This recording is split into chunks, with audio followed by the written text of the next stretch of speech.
All right, hello everyone. Welcome to today's edition of the MakeCode Arcade Advanced stream. I believe that there are no basic streams this week because Pelly is on vacation. But we're still going to be here, and we'll be here every weekday at the usual time. So I'm Richard at Richard on the MakeCode forum. I'm Shannon at Shakao on the MakeCode forums. I'm Daryl at Darzoo on the MakeCode forums. And I'm Joey at JWonderl on the MakeCode forums. Cool. And so today I was thinking that we could do a stream kind of about an extension. So does anyone want to kind of cover what extensions are? Sure. So in MakeCode Arcade, when you open a new project, you see all these categories of blocks on the left, like sprites, controller, game, and we tried to stuff that full with as many useful blocks as we could. But inevitably, there's always going to be more things you might want to do, especially as you get more advanced or you want to use particular features. So extensions are in a way to extend the editor with more functionality, usually blocks, but actually technically you can do like a bunch of JavaScript stuff, or you can have like custom editors. But anyway, so the main way you get to extensions is, in that advanced thing, and then hit plus extensions, and then you get some more blocks. Yep. So to add an extension to your project, you go to advanced and click plus extensions. Something to note, if you're adding an extension to a project that you've already done a lot of work on, it's generally a good idea to save that project beforehand. Not all of these extensions are written by us at Microsoft, so they're not all guaranteed to not mess up your project. Some people can make extensions that might cause some build errors. Maybe they had a variable that's the same name as one of yours. So always download your project beforehand. I'm not going to do it this time just because this is an empty project, but let's go ahead and add an extension. All right. So when you open the extensions dialog, it probably will not look like this, just because I have a bunch of extensions that I worked on just in my free time. But the one we're going to add today is at the bottom of the list, and it is the settings blocks. And so to add the extension, I'm just going to click on it here, and the editor is going to reload. And now I've got an extra category called settings.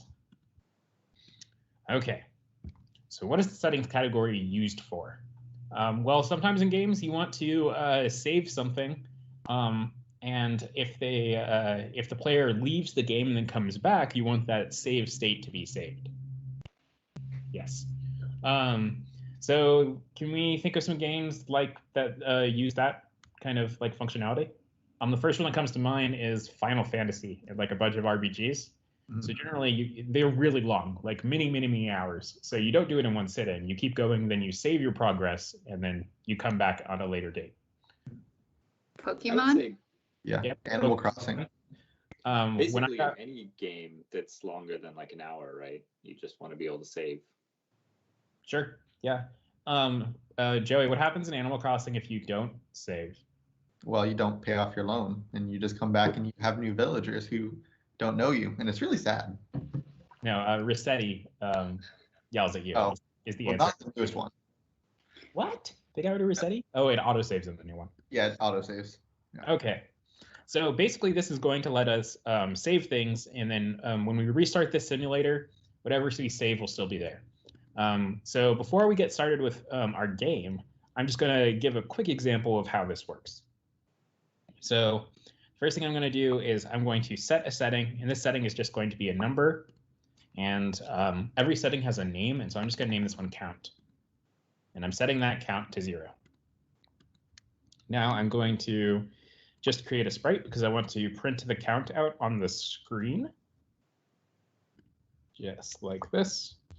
I'm going to grab a join block so that I can convert it into text. And here I'm setting the setting. We also have blocks for reading it. So I'm going to drag out this read setting as number. Oh, whoops, I lost my join block.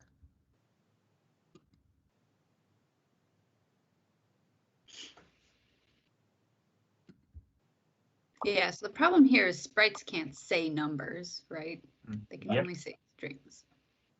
And so I'm going to say this to count. It's going to read the count setting, and I set it to 0, so we can see there is a 0 on the screen. If I were to change this to 1, now it says 1.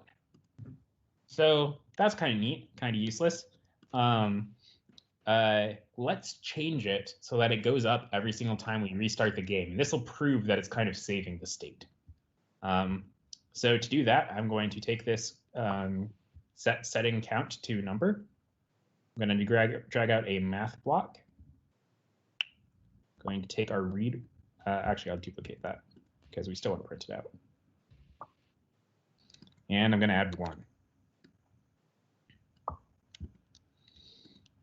Okay, and now it always says 2. So the reason it always says 2 is because we're always setting this to this initial value. And if I were to take that out, now we're always setting it to 1+. So now every time I reset,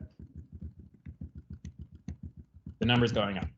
And if you've written a game in Arcade before, you know that usually when you reset, these things don't stick around. Variables are all cleared when you restart the game. So does this stick around even when you refresh the page? Should.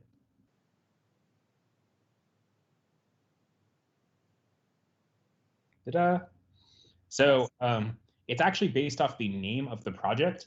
So if I were to change the name of this project, I would lose my save state. Makes sense. Okay, so that's just kind of showing how this extension works. There are a few other things that you can do with it. You can store arrays, which is useful if you want to store a bunch of things, or something that could have, you know, a variable number of arguments. Like you might want to store all of the chickens in the game, like where their X positions are. You don't know how many chickens exist when they're saving, so you just put in some random number. A number array is good because you will be able to check how many there are when you read it back out. You can also store strings, like names, things like that. And then we have some operations down here that we can go over in a bit that just kind of give you some extra things. Like removing them, clearing all of them, and checking to see if a setting already exists, which can be useful to see if someone is playing your game for the first time. Okay, so that's kind of our introduction to the settings game extension. And what I'm going to say is, for this game, we want to have the settings save the player state. I'm not really sure what the game is going to be, but we want to save the player state when they stop playing, and when they restart, it'll load right back to where they were. And that'll kind of give you guys a good example of how to use the settings to create the save data for your game. So what's an idea for what the game should be? I know Shannon has one. Yes, my idea was that a game, which is a game where you are a pirate. That's the pitch. Yeah, your mic cut out there for a second, but it was a pirate game. And that sounds good to me. So what are things pirates do? Yo ho ho with a bottle of rum. Like what should the mechanics of the game be? They look for treasure. True. They use boats. Okay. So let's go ahead and create a tile map for our game. And I like the looking for treasure idea. So we'll create a tile map, and let's make it really big because this is we want to give the player a reason to have their save data like saved and restored. So I'm just going to make it a huge map. Going to fill it all with water. Do we want deep blue or like green blue? Maybe green blue because it's more like Caribbean. I feel like that's the stereotypical pirate setting. Okay. Take this. We're going to use the fill tool. And we're going to fill everything with water. And now, for now, I'm just going to make a sand. The sand's going to look like this. I'll probably put in some dots. And we can use this to make some islands.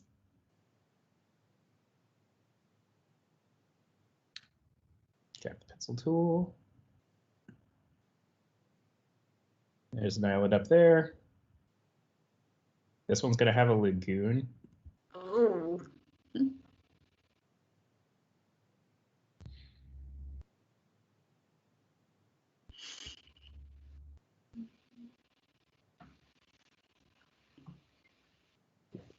Yeah. Put some small ones down here, maybe. And then put an archipelago. Okay. Like it. Cool. And that's enough now. We'll just leave it like that for now.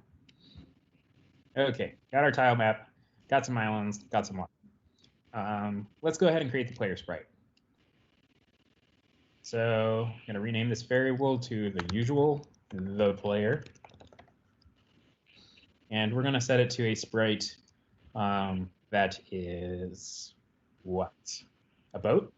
Yeah. Yeah. Okay. Start with Pirate ship. It's gotta have the Jolly Roger. any boat can be a pirate ship. I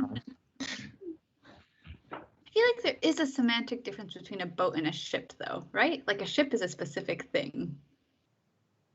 I feel like. Let me call my dad. He was in the Navy. I'm gonna search this. Yeah, I think boats are generally smaller and ships are generally bigger. So ours is A probably ship's a big boat. Add a mast. According to marineinsight.com, there are 7 key differences: 7. size, operational areas, navigation, crew, cargo, construction, propulsion. What's the cargo entry for loot? Control F. I don't see loot mentioned on the page. I don't know about this website you're going to. Yeah. Doesn't seem to know much about pirates. Can't trust everything out on the internet. Life lessons. Mhm. Okay. Fill this in. Probably do some stripes. Oops.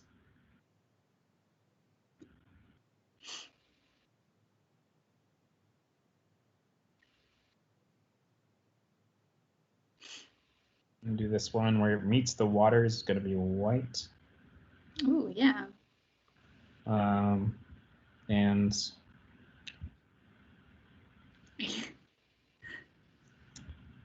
let's move everything down a pixel.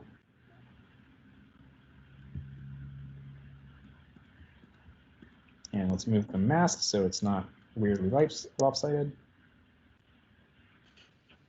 That's about it. And we want to add something that looks like a flag.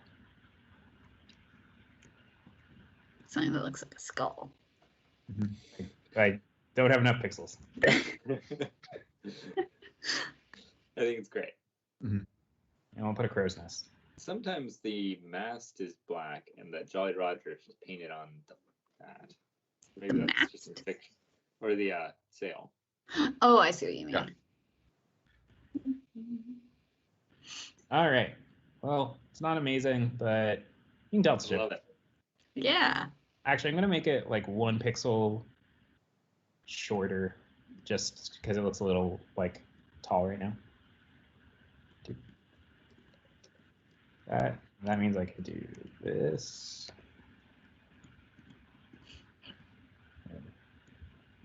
Crow's nest is important because that's how we detect marauders. Okay, cool. So let's go ahead and make it so we can move our player around. We're going to go into the controller category and drag out the move the player block. And now we can move around. We also need the camera follow.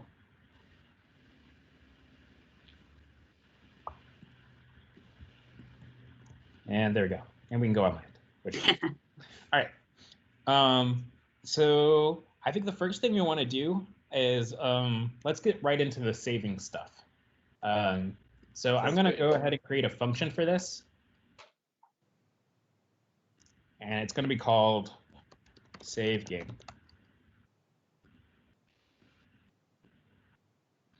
So the only information we really have right now is where the player is. But let's go ahead and save that. Should be easy enough. So I'm going to drag out 2 number blocks. I'm going to set this one to player X. This one's going to be player Y.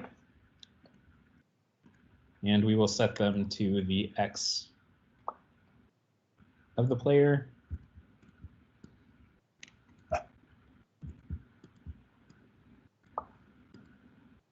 And the Y of the player. And let's just make it so this is just always being called, I think. So let's do an on-game update. Doesn't make sense to call it every frame, but let's do it like every second or so. It's going to save the game for us. Wow, we even have autosave already. Perfect. Yep. Okay, so that's cool. We're now saving our player X and we're saving our player Y. We're going to have to create another function, though, and this one's going to be called load game.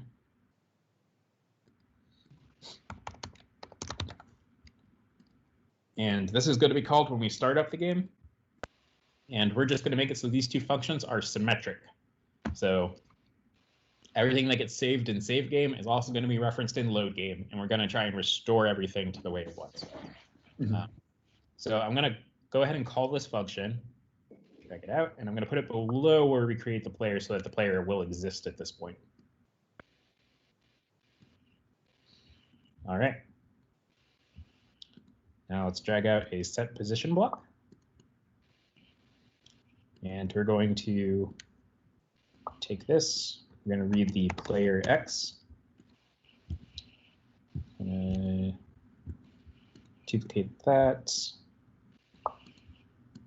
And then read the player Y. And now if I move, restart the game,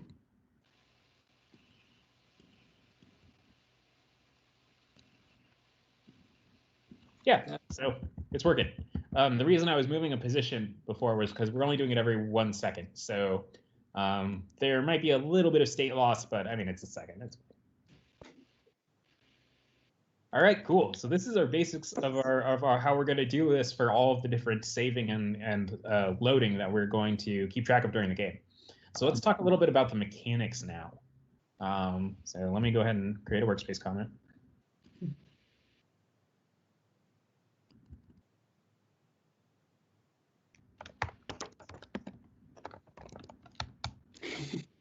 Just pirate things.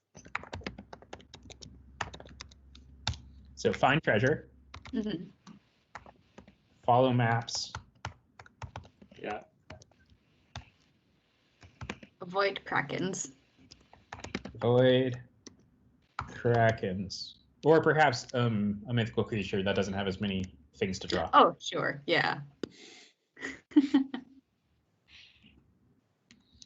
Okay, so let's talk about how we could translate this into games a little, the game mechanics a little bit.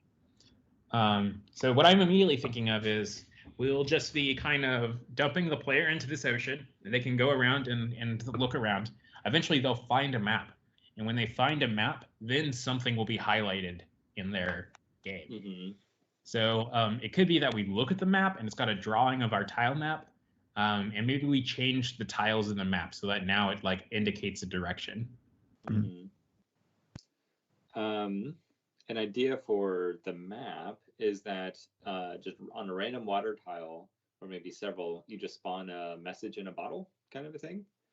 And then when you pick one up, then maybe a red X appears somewhere. Sure. Yeah. So each message is like a quest to Yeah. get into the. Or it could be you only start with one, and then you reach the treasure, and once you get that, then I'll lead you to another one or something. I don't know. Okay, so first thing I'm going to do is right now we can, use our boat on land. And so what I think I'm going to do is I'm going to make it so that if we're on land, it's going to be a player sprite. So you'll turn into a person as soon as you go on land. Yeah. So to do that, I'm going to drag out an on-game update loop. And I'm going to go into logic, drag out an if statement. And inside the scene category, we can check to see which tile that we're on top of. So that's this block right here. Tile to direction of the player is transparent. And I'm going to check to see if it's water. So I could check to see if it was land, but in this case, I'm guessing that we're going to be doing stuff on land, and there's probably going to be more than one sand tile. But the water is probably just all going to be water tiles. And so this check will be easier to do in that direction. Okay. If tile 2 center of the player is water, then we want to set the image to be this boat image. And for now, I'm not going to animate things, so it's just going to be a static sprite. Might look a little weird, but we can go back later if we have time and put in some walking animations. Okay, if the tile to center of the player is water, set to that. Otherwise, we're going to set it to, let's draw a pirate. Yes. Wooden leg, eye patch, parrot. Hook. Pirate hat. Oh, whoops. Okay, so the most important thing is definitely the pirate hat. So I'm going to start with that. Shoot, what does a pirate hat look like? Got like a brim that goes up? Let me look at it. Yeah, I think so. Is Captain Crunch a pirate? Captain Crunch is a captain. Could be a pirate ship. Oh, it's sort of it's got rounded. It's sort of like a Western hat, except that the front is flat. Or it's like a tri-corner hat, you know. Oh yeah. This is good, I think. And it often has a red sash, or like maybe On that's, the hat? well, or I guess that's underneath, right? That's Oh, like bandana. they're wearing like a red, and then the hat's on top Yeah. of it. All right. Yeah. Ooh. Oh. Yay. And then tiny little person.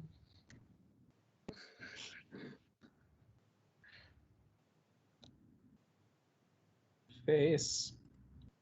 And some eyes. I love it. Shirt is going to be red stripes with orange. Classic. Right.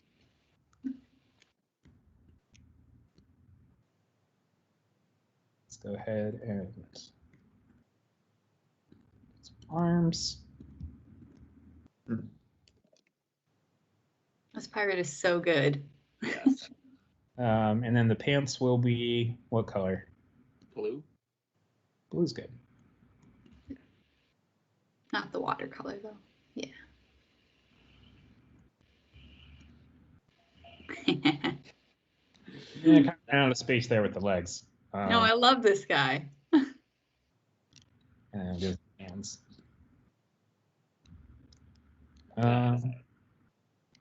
Yeah, anything else? Piratey? Little green blob for the parrot. Yeah, it needs a parrot. Yeah, like, is that better or I think worse? one of the hands should be gold. One of the legs can be brown. Yeah.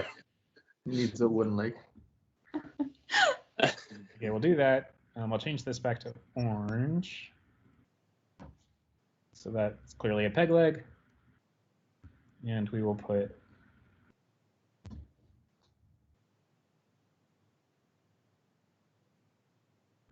probably just that, and then we will put a little red up top. That's good. This is great. Oh, amazing. Cool. So what happens if you reload on land? It should work. Yeah. Awesome. Ooh.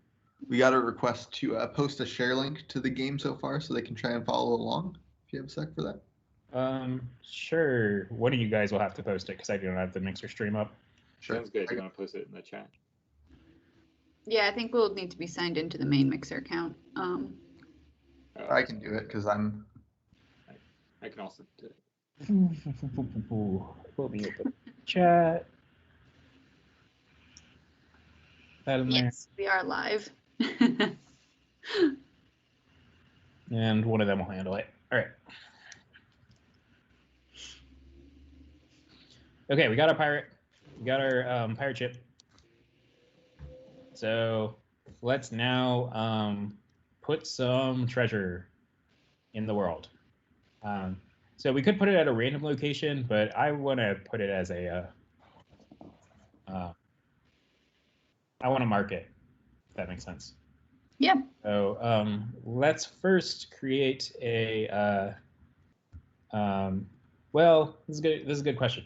So do we want the ship? Do you want the floating in a bottle idea, or do we want the maps to be somewhere else?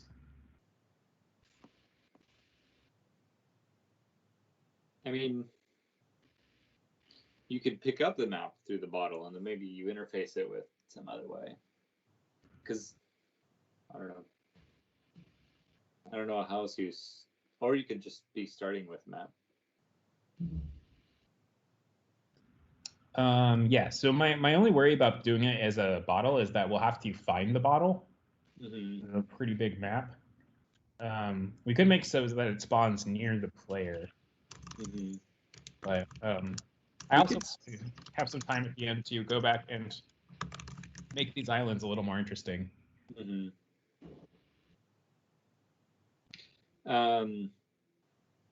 We could also spawn a bunch of bottles, and then the first one you find, all the other ones disappear too, or something. Okay. So let me create a bottle sprite. This will be interesting.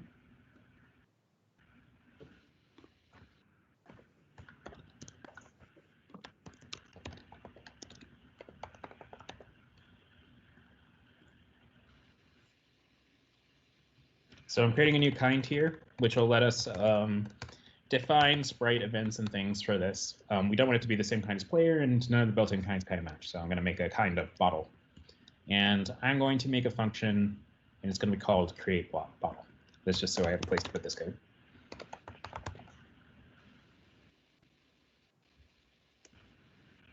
Cool.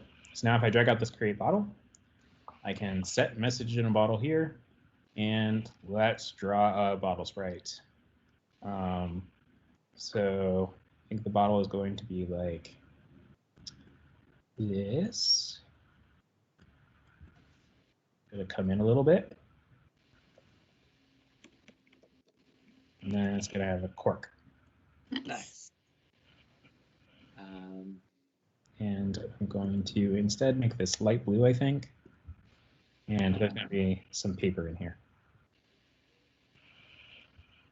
I don't know if that reads as a bottle at all.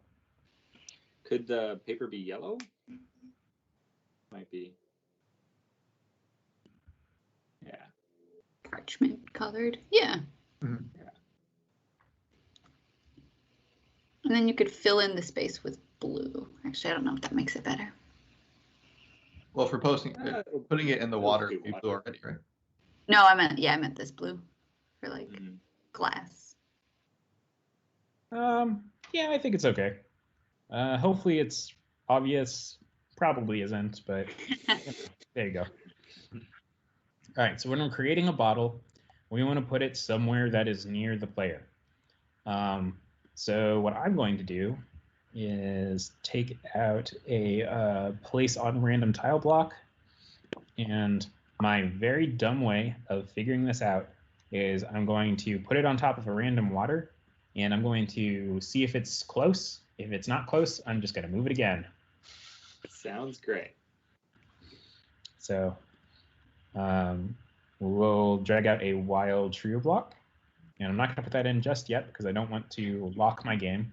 So one thing to know about wild trio blocks is that if you put them inside of an on start, it will break your game.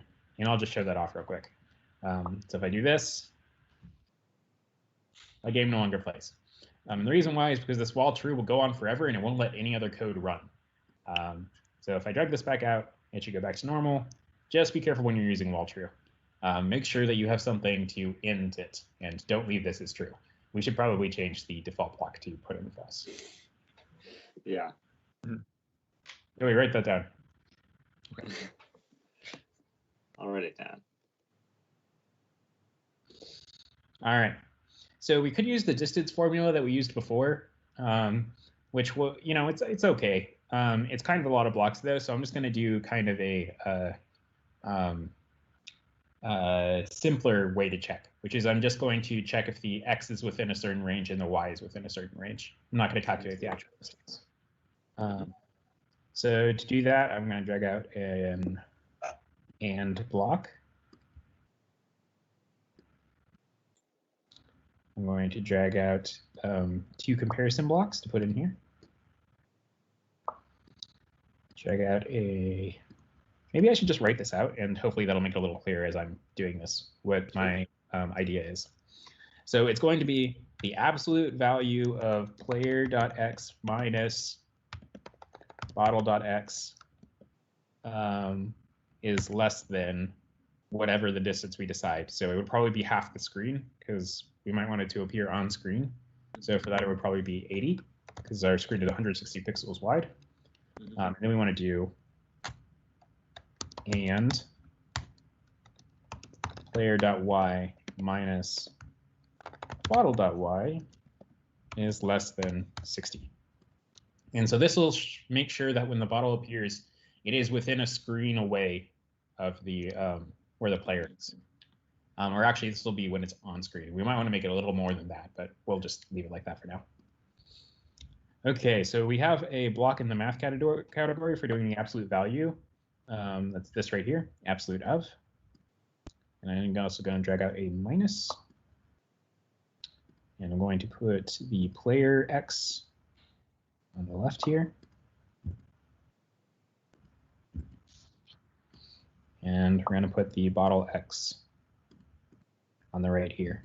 Now I will duplicate this, stick it in the first part. And now I'll change these both to y. And I'll stick it in there. Stick it inside of the while.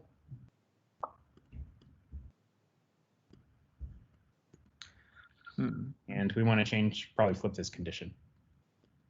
Or we could do or, I guess. Yeah, I'm just going to flip it.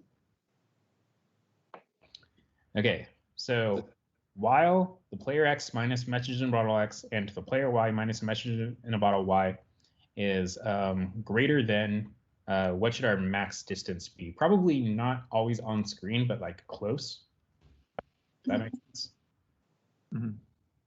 200? Yeah, I liked your within one screen metric. This is good. Yeah. Yeah, so we'll do 200, and I'm just going to grab this. Yeah, Joey, what's up? Don't you want an or instead of an and? No, I flipped it. That's probably good. I DeMorganed it. Was that the right rule? Did I DeMorgan. Yeah. Yeah. But you want to move it while It's greater than 200 and y is greater than 200. Then we reposition. Yeah. But so if one of them is within 200, but the other one is wildly far away, Yeah. then So then it could be like very far below you, but like one screen over in the X. I'm sure this is right. Look, I can give you any confidence, Daryl. Sounds good. Let's keep going.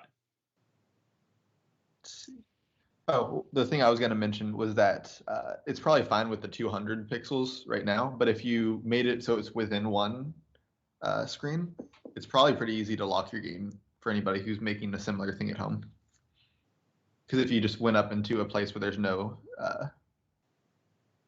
water on screen, it would just go forever. I see. Right. Yes, that is true. You want to be careful about that. Probably fine in this case with 200, but yeah, well, we can yeah, we'll just leave it as is for now, and we'll see if it becomes a problem. Okay, so let's go ahead and create our bottle, and I'm just going to create it at the beginning of the game, and we'll see what happens. Okay, created a bottle. Should be around here somewhere.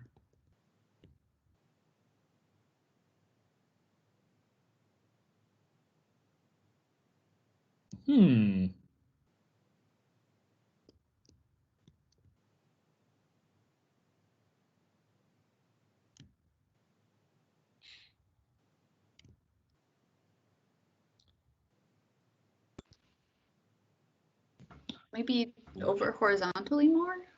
I think the and does need to be an or, because you flip the conditions, but to run De Morgan's, you have to flip the and to an or as well. Okay, but if I make this an, yeah, I think you're right, actually. Yeah.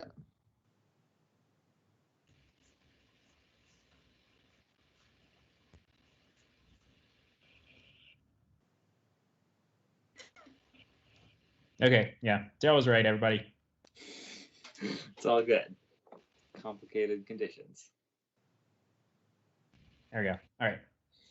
So what should happen if the so how many bottles do we want in your game? Let's just maybe do one for now, because yeah.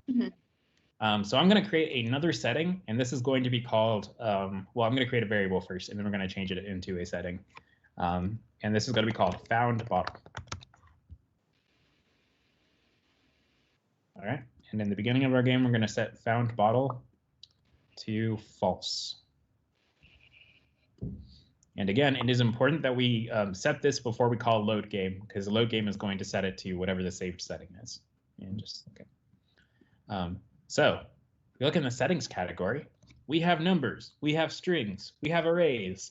We do not have Booleans. How are we going to do that, guys?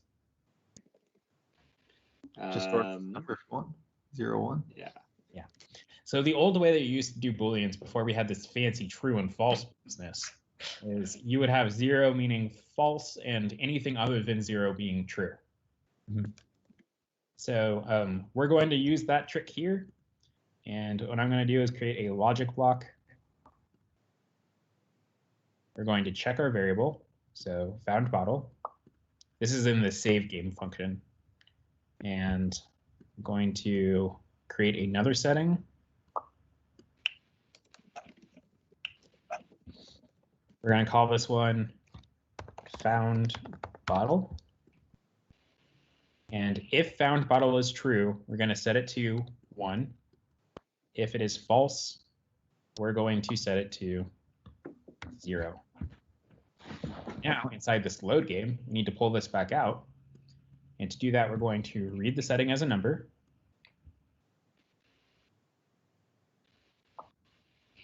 And we're going to set found bottle to read setting, found bottle, and let's get a logic block.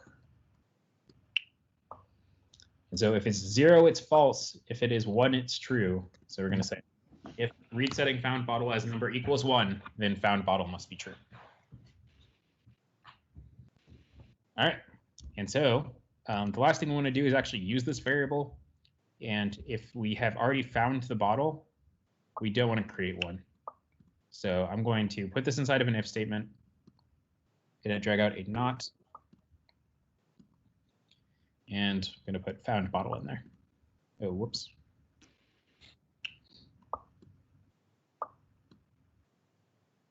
Cool. Okay. So that's all fine and good, but we're not actually ever setting this found bottle to be true. And so let's go ahead and create our overlap event now. So this overlap event is going to be just like the overlap events we create all the time. Oh, zoom back in. Going to drag out this one here. And so we've gone over this in stream before, but just real quick, it's on sprite of kind blank overlaps other sprite of kind blank. The two kinds we have in this case are bottle for the bottle, which is right up here, and then player for our player, which we always just leave. So change the second one to bottle. And what should happen? Well, the first thing I want to do is set that found bottle to true.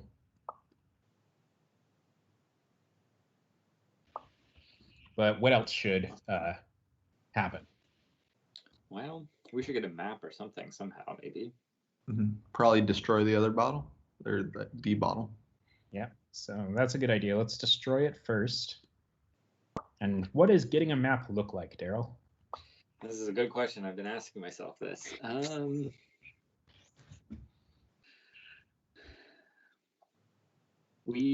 I can't think of a way we can show our entire world on the screen unless we redraw. We could just redraw the tile map as an image, and that could be a sprite that we could pop up that kind of shows you the world. Mhm. And actually, that doesn't sound too bad. What do you think about redrawing the tile map? I don't like it because I'm gonna have to. If we make any changes to the tile map, we'll have to redraw the image as well, right? True. We could Uh, also have a little indicator arrow maybe on the side of the screen that's like this way to the treasure or something. Mhm. Cool. I mean, it could be like a little compass. That's true. Yeah, the compass just points the way. Mm-hmm. Okay, let's do that. That sounds like fun. So I guess it's a bottle with a compass in it, but that's cool. No, you don't bring a compass until after you found the map. So Mhm. The True. parchment tells you how to program this generic pirate compass you already have. All right, so I'm gonna make a new variable, and to make a compass, I'm gonna need a bunch of different sprites that are pointing in each direction. I'm probably gonna need 8. Mhm. That would be the 4 cardinal ones, and then the diagonals, which probably have a name, but I don't know what it is. And so whenever I'm doing something with directions, I always use it in the same order. I start at north, and then I go clockwise around, which I know is reversed because of my camera, but it's then north, northeast, east, southeast, south, so on and so forth. That's just how I do it, just to keep track of it in my head, and that's what I'm going to do here too. So let's go ahead and create an array of images, and these are going to be the images for all the directions. And let's go ahead and drag out an array block, drag out an empty array for now, and I'm going to drag out an image block and put it as the first item in our array. All right. Okay. So my compass is going to be a circle.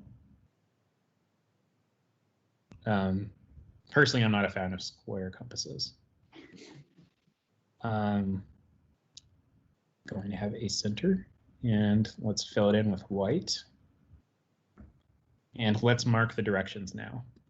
So north is usually in a different color, so I'm going to mark it as red. That is not an N. It's We got horse. helicopter pad. What, you go for our favorite direction, horse? Yeah. All right. Let's try and do something a little more traditionally an N.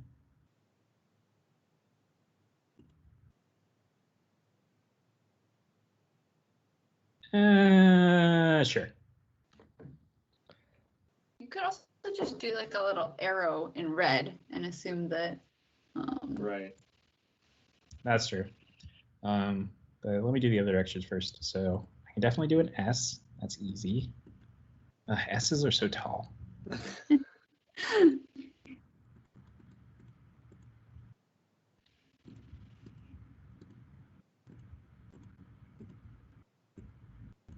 Did the exact same mistake. I'm not sure how you do an S that's not. Maybe just mark like. I have a 5-pixel S though. I don't know what it looks like, but. This is a 5. 1, 2, 3, 4, 5. Oh, you're right. Yes. Yeah, I'm just gonna fill it in. Looks better that way. Ooh, that doesn't look good. All right, and I'm going to move it over 1 pixel so that it's centered. Cool. Now let's do the east. That one's easy.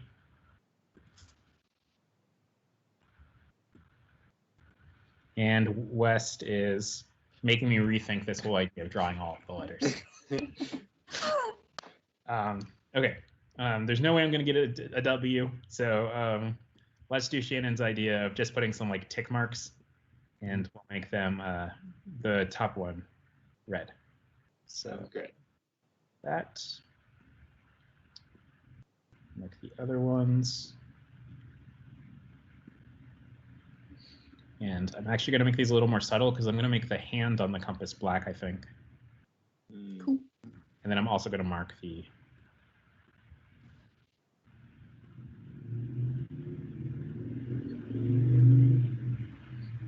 Yep.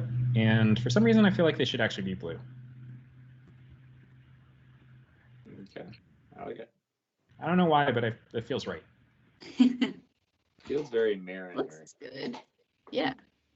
All right. So we'll put this kind of dot in the center, and let's first, actually, I'm going to create the rest of my images with this base one. So I need 8.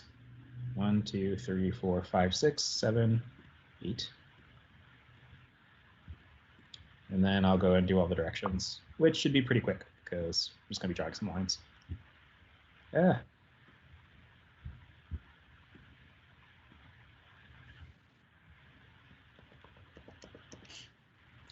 Nice.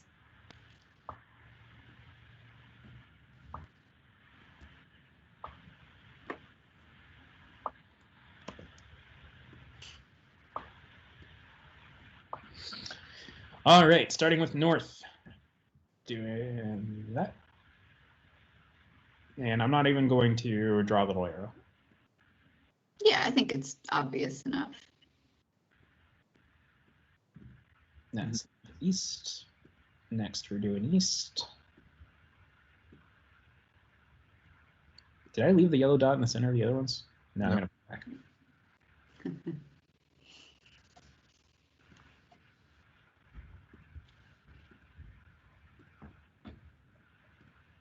All right, cool. Southeast. A stretch goal could be that when you're on the treasure, the compass just spins. I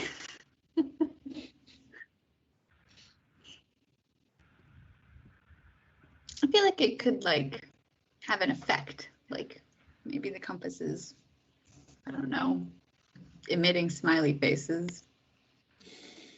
It starts getting on fire because it's just too strong of a connection. Yeah, it's spinning so fast that it has caught fire.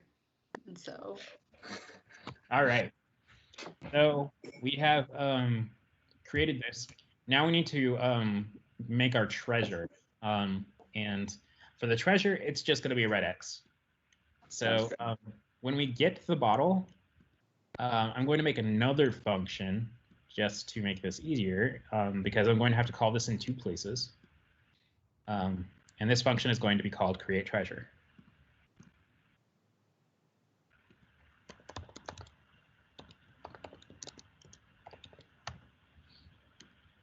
Cool. So when you get the bottle, we're then going to create treasure. And to do that, I'm going to create a new sprite, make a new variable. So it's going to be called the treasure. By the way, the reason that I have the at the beginning of these is because you can't have the same kind and variable name. So I usually put on the variable, if it's a singleton, I'll put a the at the beginning, which is why I do the player and the treasure. There's only going to be one treasure. For now, at least. Makes sense. Add a new kind. This one's going to be treasure.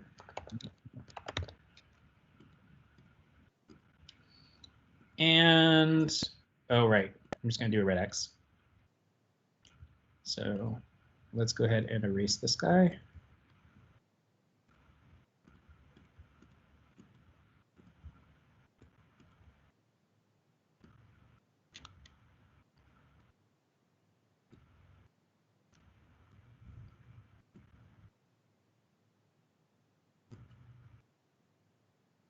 Oops.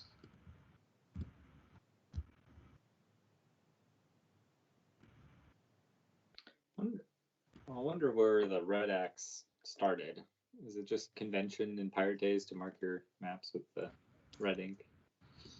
Is it a real thing? I don't know if it was always red. Mhm. Okay, so we've created this, and let's just put it in a random location. So we'll drag out this, we'll duplicate this, place on top of random, change it to the treasure, and change this to a random land tile, because we're going to dig up our treasure. And cool. So the next thing I'm going to do is actually create this treasure. So we're going to call that function right here. And this means that when we hit the bottle, it'll create the treasure somewhere. Mhm. So we're adding another piece of state now, which is the treasure existing. Luckily, it's basically the same as this found bottle.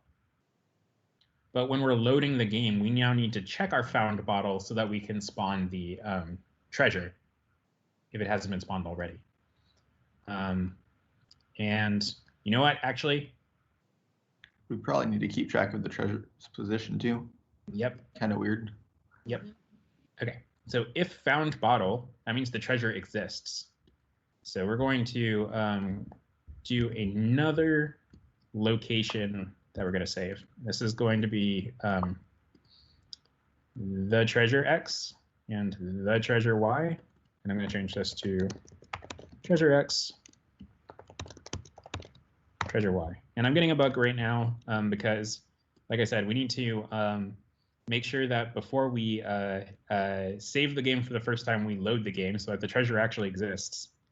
And so I'm going to, again, make this symmetric. We're saving found bottle. We're also saving the treasure location. So that means in the load game, we need to do something with the found bottle variable, and we need to do something with the treasure settings. So real quick, add this if statement. Going to see if found bottle is true. Then I'm going to call create treasure.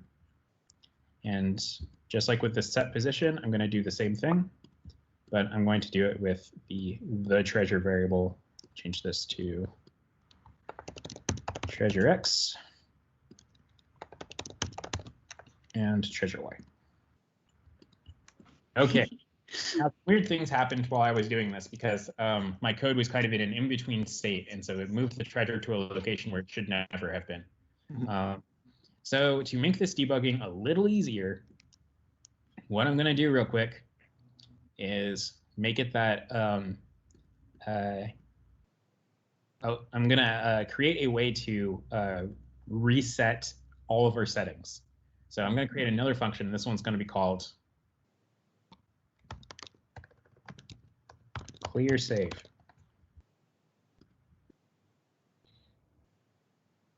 And so clear save is going to be really simple. What it's going to do is it's going to reset all of our state. So I'm going to set found bottle to false. Actually, I'm not even going to do that. Isn't there a... All it's going to do is call clear all settings and then game reset. And to make this a little easier, I'm going to, for now, just put it in the on B button pressed. We're going to call clear save. This will make my debugging much easier. Okay, so we'll do that. Click B. And now we got the bottle. Grab the bottle. Now there should be treasure somewhere. Let's find it.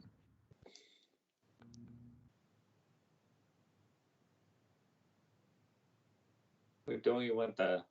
It's going to be hard to find without the compass. I think we're just verifying that it shows up first. Yeah, but Daryl's got a good point. I don't know how I'm going to find it. It's a pretty big tile map. It'll probably take longer to find it than to just write the compass. Okay. So let's just write the compass. I'm going to create another sprite now, and this sprite is going to be called the compass. New variable. The compass. I'm going to try and do this quickly. And we want this compass to be stuck to the screen, so we don't want the camera to affect it. And we've covered this in a previous stream, but there is a setting for doing that inside of the flags block. So this one that says stay in screen. I'm going to change it to the compass, and I'm going to change this to relative to camera. And this will make it stick to our camera. So I'll set this to on for now. And we're going to set the position of the camera, of the compass. And where is the right set position?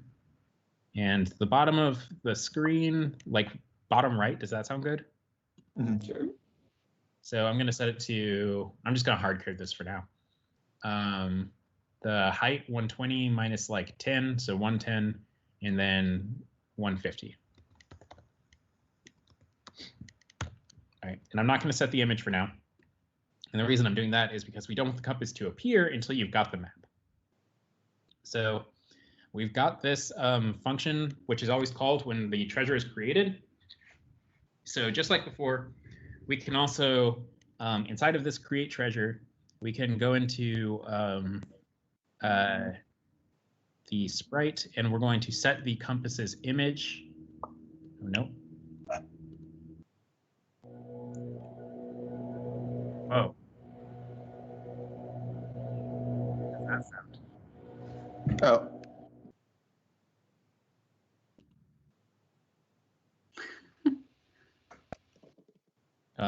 Joey awakened some ancient beast on his end.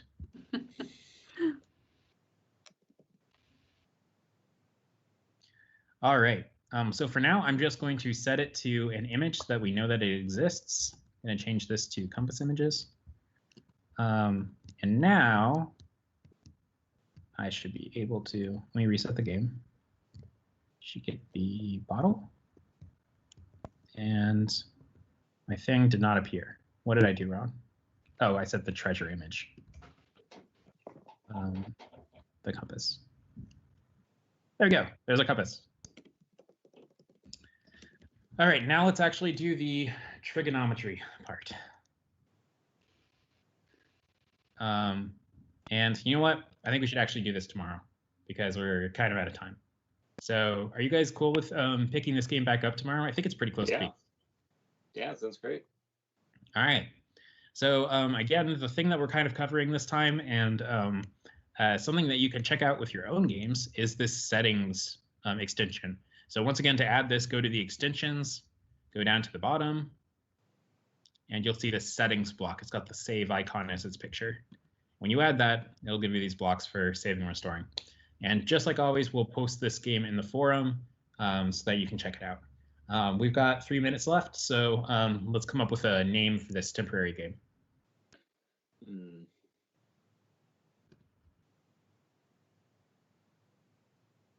Thinking something with Jolly Roger or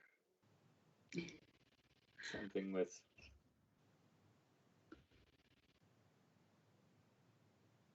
X marks the spot. I'm not coming up with any creative puns right now. Yeah, I can't either. All I can think of is magnetic treasure because the compass points to the treasure. Yeah. Or it could be something to do with like saving state. Ooh. Treasure on the North Pole. Is that good? Is that too weird? No, Let's do it.